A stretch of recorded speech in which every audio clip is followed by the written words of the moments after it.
So we seriously need to talk about this new footage that just leaked from 50 Cent's documentary about Diddy, because it has to be some of the craziest, wildest things we've seen in a long time.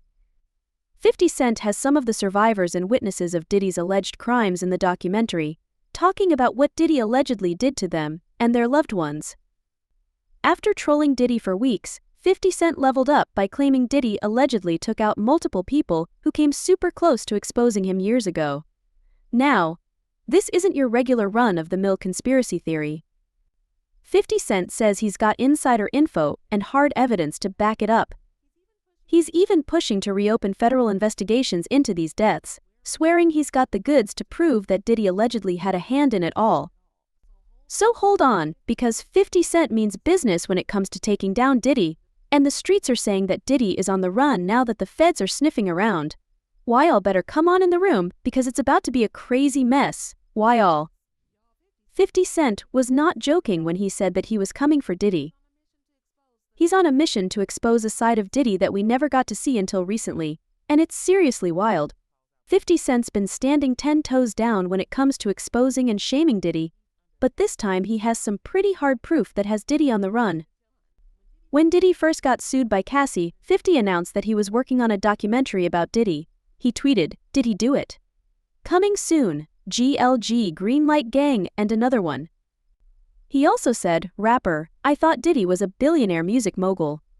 If he's smart, he will file for bankruptcy now. Anyone with real money knows why I'm saying this. I'm the best producer for the job, guys." Here come the receipts. So, at the time we all thought that he was just joking about making a documentary, right? I mean, he's known for trolling, but surprise, surprise, the joke was really on us. He was totally serious, and he immediately started digging deep into the situation, finding witnesses to speak against and recount their experiences with him, with some hard proof. 50 Cent came with the big guns. Well, the big networks found out about this project, and it turned into a full-on bidding war because they knew that it was going to be a really big, juicy deal. Everyone wanted a piece of the pie, and things got intense. Well, Netflix came out on top, winning the rights to the documentary. We don't know the exact price tag, but let's just say the numbers are jaw-dropping, and 50 Cent made bank on this documentary. But seriously, can you even blame him? This wasn't just any old documentary, it's pure gold, filled with drama, intrigue, and more twists than a pretzel factory. The story was begging to be told, and Netflix knew they had a winner on their hands. 50 Cent made the announcement and said, "Guys, we're all making good television. Mine just happens to be the best. Netflix wins the bidding war, but if more victims keep coming out, I'm going to need more episodes." Now, 50 Cent has always been putting his foot firmly on Diddy's neck since Cassie's lawsuit first became public. 50 shaded Diddy, saying, "Brother love, brother love, brother love. You out here looking crazy as a mug." But 50 Cent is determined to make Diddy look even crazier and maybe even send him to jail. Word on the street says that 50 Cent's documentary is about to give us solid proof that Diddy allegedly takes out his enemies, and 50 is ready to spill it all. But if we're being completely honest, hearing about Diddy allegedly unaliving people shouldn't be all that shocking, because the streets have been saying this for a minute now, and insiders have been pointing fingers at him for ages. Cassie said Diddy tried to blow up Kid Cudi's car. Gene Deal claimed that Diddy allegedly took out Tupac Shakur and Biggie Smalls, and Jaguar Wright said Diddy allegedly took out multiple people at Uptown Records. According to Little Rod, Diddy even bragged about taking people out and getting away with it, because he had the police in his pocket and has been pulling the strings. The court documents said, defendants executed the RICO enterprise with acts of violence, threatening to eat plaintiff's face, displaying and distributing guns in plaintiff's presence, bragging about having law enforcement under control, bragging about killing people, and bragging about bribing witnesses and jurors in the criminal case concerning the 1999 UIC nightclub shooting with Shiny Wall. It looks like Diddy's done talked himself into some more trouble, and 50 Cent is determined to take him down because of it. But right off the bat, 50 Cent named Kim Porter, which isn't a shocker because we've all heard the rumors. But hold on, because 50 Cent isn't stopping at Kim Porter.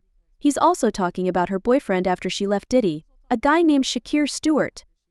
For years, people who knew Kim Porter and Diddy have said that Diddy used to get physical with Kim, But what a lot of people don't know is that Diddy used to get physical with her even after they broke up, because he was just so obsessed with control. Now, Diddy has gone over and above to protect his image, but there are a few articles here and there about him putting hands on Kim, like this article that dates back to 2005. They wrote, Diddy Combs' girlfriend Kim Porter was left with a broken nose after the couple argued on Combs' yacht in Saint-Tropez. Combs flew in a specialist plastic surgeon from Geneva after the accident. Porter has since claimed that she hurt her face after she banged her nose on the table. But even after that, their relationship was off and on most of the time, and during one of their off breaks, Kim started a thing with a man named Shakir Stewart. Diddy did not like this. An insider reported that Kim was seeing Shakir, and Diddy found out and went apeshit. He tracked Shakir down to his hotel. Then Diddy went up there without security and beat him to a pulp. Don't let the shiny suits and curls fool you, Diddy will F a man up. So, just when we thought that things couldn't get crazier, the news dropped like a bomb. Shakir was found in his home, tragically dead from gunshot wounds. The official verdict was that he had unalived himself, but according to a lot of people in his inner circle, this was highly unlikely. A whole bunch of folks weren't buying the official story. No, they had their suspicions, and those suspicions pointed straight at Diddy. Then the rumor mill went into overdrive, spinning tales about how Diddy allegedly had something to do with it to send a message to men to stay away from Kim Porter or else. But Shakir wasn't the only person around Kim Porter who mysteriously ended up dead under weird circumstances, because one of Kim's closest friends, Erica Kennedy, also passed away under the shadiest circumstances after writing a book loosely based on Diddy's life. Well, a segment in 50 Cent's documentary also dives into the topic of Erica's death, and this heavily implicates Diddy. Erica was well known in the industry in the 2000s as a blogger, writer, and publicist for several fashion brands, including Tommy Hilfiger and Diddy's fashion brand Sean John. Not only was she good friends with Kim Porter, but she was also close friends with Kimora Lee Simmons, and they were an inseparable trio. Erica and Kim Porter both served as bridesmaids in Kimora's wedding to Russell Simmons, and Erica is even godmother to Kimora's daughters. Now, you'd think that Diddy would at least try to pretend to be a good person around Erica, considering how close she was to his then-girlfriend Kim, but he was reported to be badly behaved around her. Erica saw more than enough of his horrible behavior, and in 2004, she wrote a bestseller book titled Bling, which is believed to have been written about Diddy. The book was about the music industry and was based around a flamboyant hip-hop music mogul who signs a very young female artist to his label and begins to date her and control her, etc. You know exactly the type of stuff that Diddy allegedly did to Kim Porter but later did to Cassie a few years down the line. I mean, Erica even compared the book to the real-life situation of Cassie and Diddy when she said, "This undercover Cassie Diddy sitch is so Lamont meme that it freaks me out. I conjured this. The man in this book was Diddy to a T, and to nobody's surprise, Diddy didn't like it one bit." According to several insiders around Diddy at that time, Diddy was furious and lost his mind out of anger, and he repeatedly wanted her unalived. She was also one of the very first people to hint that there was more to Diddy and his parties than met the eye. She made the revelation back in 2004, when most people didn't dare to speak about Diddy in cases like that. Speaking about it in her book, she said, "Everybody kept talking about how scandalous that book was. I really didn't see the big deal. I knew I could write a story about a P. Diddy party and show these people what scandal is really about." So, right off the bat, it was already kind of established that Erica was not afraid to speak the truth about Diddy, and given what we now know, Diddy couldn't stand that.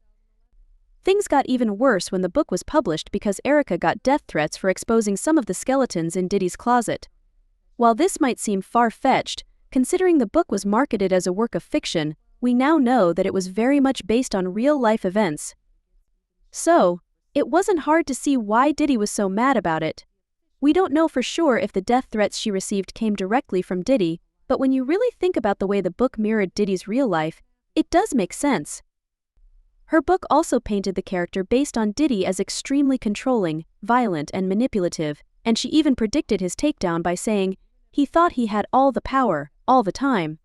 Until the end, when he found out he had none. And Erica wasn't wrong about this prediction, because we all know Diddy's house of cards is falling apart right now. As a result of the book, Erica was forced to lay low and disappear from the public eye because of fear for her safety. She mostly kept to herself and only really interacted with a very small circle of people. So, when the news came out that Erica had passed away at her home, people couldn't help but suspect that there was foul play. To this day, her cause of death has not been revealed, and this has made people even more suspicious. There is no official story about how she died, but what made people even more suspicious is that, according to several insiders, Diddy had actually sent someone to threaten Erica a few weeks before her death. But even though the cause of Erica's death hasn't been revealed, people who were close to her suspect that she was poisoned or smothered. Days after a damning surveillance video showed Diddy abusing his ex, a documentary is closer to becoming a reality. Now let's bring in TMC's. Hey, once they make a documentary about you, then you know it's over. And 50 Cent sells Diddy doc to Netflix. Ladies and gentlemen, you know, there's so many videos on Diddy, you know, that are resurfacing, but an actual documentary, and I don't know if there's gonna be like something with 50 Cent voice narrating. I don't know, but you know it's gonna be bad. I would advise about all the information that they're gonna gather and how many people are gonna be tied into this. How many people right now are kind of just like, oh no, like, because 50 be getting on everybody when he be trolling. So it's like, I know a lot of people are probably just shaking in their boots right now. I just think that when Diddy approached 50 with the stuff that he says, like, I want to take you shopping and all that, you know, 50 was like, wait, hold on. So, and some guys he probably took shopping before, you know? And they, at the beginning, they probably thought it was Diddy doing something nice until they got like a knock at the door or something like that. And Diddy, I'm here to collect. So my whole thing is like, once this come out, if it goes through and falls through, it's gonna be bad. Like whatever we seen so far, all the stuff you want to gather, whatever we seen, it's probably gonna be a million times worse for Diddy. So gonna be staying tuned for that, man. Rolling Stone released an expose on Diddy. A new Rolling Stone article alleges that Diddy's abuse started when he was in college. The article is based on a 6-month investigation. Only 50 former friends, acquaintances, employees, and bad boy artists, as well as industry insiders, agreed to assist in the investigation. The article said those who did speak on Combs describe a complicated man with opposing personas. Outwardly, they see a tastemaker and silly at times. He can be the same privately, but associates who got close enough to him discovered something darker behind the facade, who uses public declarations of devotion, splashy donations, and boasts that he is brother love. So his temper as a child. He earned his nickname as a kid because he would always huff and puff when he got mad. Yeah, he said, I had a temper. That's why my friends started calling me Puffy. Unnamed person who reportedly attended Howard University with Diddy. I didn't know he went to Howard University. Beating his girlfriend on campus. They said dorm mates would yell in the halls. He didn't graduate, but I think he went there for 2 years. Okay, yeah, I didn't know he attended Howard. Maybe, yeah. Yeah, I don't want to promise or nothing I can't deliver. What I can deliver, I've broken this down. What I can deliver, I promise you that if I'm in a relationship with you, like 25% of your time, you're going to just like, feel like, oh man, I hate being here. But then there's 75%. I'm going to be there to support your dreams. I'm going to be there to hold you, listen to you. I'm going to be there to be your best friend. You know who I am. This is what it is. 25%, 75%. Which deal would you choose? Now, for most of you guys, don't try this at home. No, you have to be honest. Marriage is about honesty. Do not try this at home. Marriage is about honesty. Let's be honest. Said, damn, I'm bringing 25% of some bullshit. Yeah, but try this. If she could promise me that 75% of the time, I'll take that. Because what? That was my list. Oh, that's your list. So our list is different. Yeah, her list. Maybe I you know that You are marrying somebody, you're in a 50-50 situation. And the statistics, you know what I'm saying? You have to weigh your options. Damn right. Can you forgive a woman for cheating? No, don't you try this at home. Now, can you forgive a woman for cheating now? Yeah, I've had to. Guys, soon you will all be gay and happy. You are all now left under leadership of Puffy Daddy. Report to the nearest rainbow. Dinner thieves. And Dinner thieves guitar. Now that's promo. The Puff Party. There was a reason. Listen. I'm only saying that because of the what's the name interview? Nori. The Drink Champs. Yes. You know what he's saying is like fruity. You know what I'm saying? Like he said something fabulous and he goes, "Yo, but me and you, we ain't party. Like we need to party." Going on. When people say that to me, I get a little uncomfortable. A long time ago, at Chris Lighty's wedding, he told me he'd take me shopping. Let me move, man, before I do something. You're gonna make me mess up the wedding. That's what a guy says to a girl. But you've been getting that for over a decade. I remember when you said, I've been saying it. You've been consistent. Can we all go? Can I go? Nigga's just me, man. What if you do some like, a little fluffy stuff Now you guys on? are all in some hip hop beef, okay? Nah, Gerard ain't got nothing to do with this. That's nothing to do with you, Gerard. Gerard has no idea who Fabulous is. Pablo and Gerard are now involved in Fabulous, Gerard. Gerard, spell Fabulous. F-A. No. Gay bashing. It doesn't, because they know that I'm poking at what he's saying. And plus, I'm a rapper. Don't give me mogul, because when you get mogul, you get in trouble. There's new standards. The nigga Puff was like, first he was amping him to get style. Then he was like, so when we gonna get the chance to kick it, like we could just hang out, nigga. We gotta kick it. This is Puff. Okay. He telling me we gotta kick it and shit. And he was like, yo, why don't we like go shopping or some shit? I mean, like I pay for it. And I was like, what the fuck this nigga just said? I got the fuck away from him because I was like, this nigga, fucking, wait, this nigga just tell me he'd take me shopping. And this is shit that goes on. But there's a little fruit pile. It's a fruit pile. Trust me. You see these little weird ass pictures and shit like that out there, sitting out there for no reason. You don't see accident pictures of me like kissing niggas. Like that doesn't happen by accident. You know what I'm saying? Like, I'm telling you. I'm telling you. Look, later you gonna find out a little shit that I'll be saying be real. Do you understand what I'm saying? Man, listen, I'm trying to tell you the truth. But the truth, sometimes it hurts. Right. It hurts people and they don't want to hear that shit, but I'm trying to tell you, nigga asked me, could he take me shopping? And it fucked me up because I'm looking like, what the fuck did this nigga just say? I want to take you shopping. I got a bankroll out this motherfucker. I want to take you shopping. Why? Because when you walk around looking so motherfucking good, I'm going to feel like, God damn it, that motherfucker with me. That's all I want to do. That's all I want to do. But when a nigga tell me he want to take me shopping, what the fuck is the matter with this nigga? Wait, hold on. But where was this at? This was at the wedding. And Chris, right after the wedding. I'm beefing with Steve Stout, and Puff is telling you he's going to take you shopping. After the shit was over. Swear to God. Everybody going to want to be at Chris Lighty's wedding right now. Everybody going to be like, yo, I was there. And I'm bugging because look, while they was sitting there at the wedding, like I'm like this, look, because you know they hit. Right. Both Stout and Puff. Okay, yes, they hit. They fucked the Veronica, the girl that Chris was married.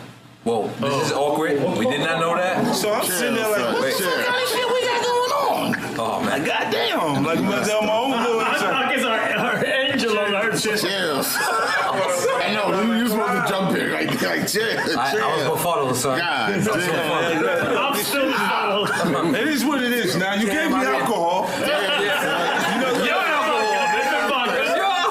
Listen. Did we take that shot already? No, yeah. but this is the kind of awkward shit that was going on at the same time. Damn, I didn't know I'm that. sitting there looking, going like, what the fuck is, okay, maybe this is one of those things where because I'm from the neighborhood, I don't understand what's really going on, right? And it was just his own little thing, like, Chris didn't give a fuck. I think it was have everybody here so they know I'm secure and I don't care about none of that shit. Diddy parties, because I know they're not like just straight gay parties. They're just like a party and then there's activities that take place. Have you been to one of these parties and what did you witness?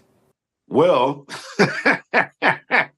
I'm just gonna say, whoo, Diddy, of course he did. He has the perfect name. Like, and then Diddy parties would be like this. And then if you think about, because I don't know how old you are, but I'm sure you somewhere in that age group that you were seeing what I was seeing. And Puffy had a party everywhere. Every major, if it was a Soul Train event, Puffy got a party there. If it's a Vibe Award, Puffy got a party there. So Puffy had the parties, bro. He had the dopest party. If you didn't go to a Puffy party, you weren't there. You can't really talk about being there if you wasn't at Puffy's party. Now, did I see things? Yes, I've seen a lot of things. I remember walking in a room trying to find a bathroom, and I can't say no names, and that's not like me because I love saying names. But this is kind of a touchy subject, so I won't say the name. They were doing some pretty wild things. And I remember they had a fake hairline, and the hairline was sweated. And that's what I remember more than anything is the hairline being sweated. Like, what the are they doing?